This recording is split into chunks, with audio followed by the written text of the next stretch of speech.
السلام علیکم ورحمت الله وبرکاته. دوستانو امید دی چې روغ جوړ او د صحت په جامه کې وئ. دوستان نن مې تاسو ته بله یو ویډیو راوړې ده چې امید دی چې تر سره یې وګورئ. دوستان تاسو دا وینئ دا سپین ږیری بابا چې دی په موټرسایکل باندې چې دی لاس پریښی بې تولې روان دی او دنیا ته یو داسې تصویر ښیي بلکې زموږ ینګ کول ته داسې یو تصویر ښیي چې دا خو هغو ته هم داسې په ناعمرۍ کې په کم عمرۍ کې چې دی کم کش یو کار ویني بیا خاص طور داسې سپین ږیرو داسې غټو مشرانو خلکو نه بیا خو کشران کول خو خامخا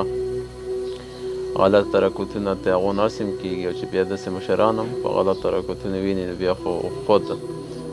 نو دا تاسو نه روان دی کله زنګون پاسه کله لاندې کله املاس کله ولاړ او کله ناست دا دې حرکتونه دي او چې دی ینګ کول ته چې دی یو غلط تصویر ښیي تاسو وینئ موټرسایکل باندې خلک ورته هلکان ینګ هلکان چې دی ویني څوک ورته ویډیوګانې کوي څوک ورسره ورو مخکې کېږي وروسته کېږي دي نو زما په خیال چې دا کم عمره خلک چې دی دا چې کوم دا کار ویني نو دا خو نن نه نو سبا چې دی داسې ټریانې به کوي نو بیا داسې بې وقوفو خلکو د وجې چې دی زمونږ ینګ کول چې دی ینګ هلکان چې دی د دنیا نه د دې موټرسایکلو دې ګاډو د وجې چې دی رخصتي وکړي او پاتې شي او اسکیډنټونه وکړي څوک د لاسو نه خلاص څوک د پښو نه خلاص شي چا خپې مړه ماته شي چا سر مات شي څوک دنیا نه لاړ شي او څوک چې دی روغ شي خو نیمګړی شي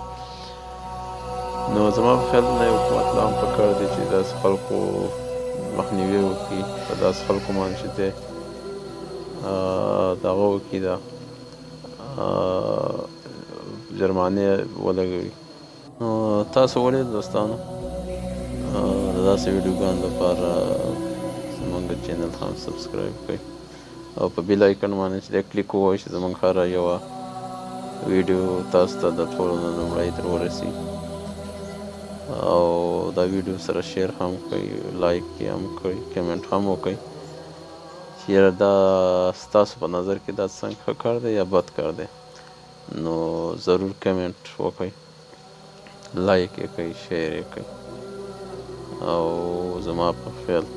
حکومت له پکار دی چې دې مخنیوي وکړي زر تر زره داسې خلکو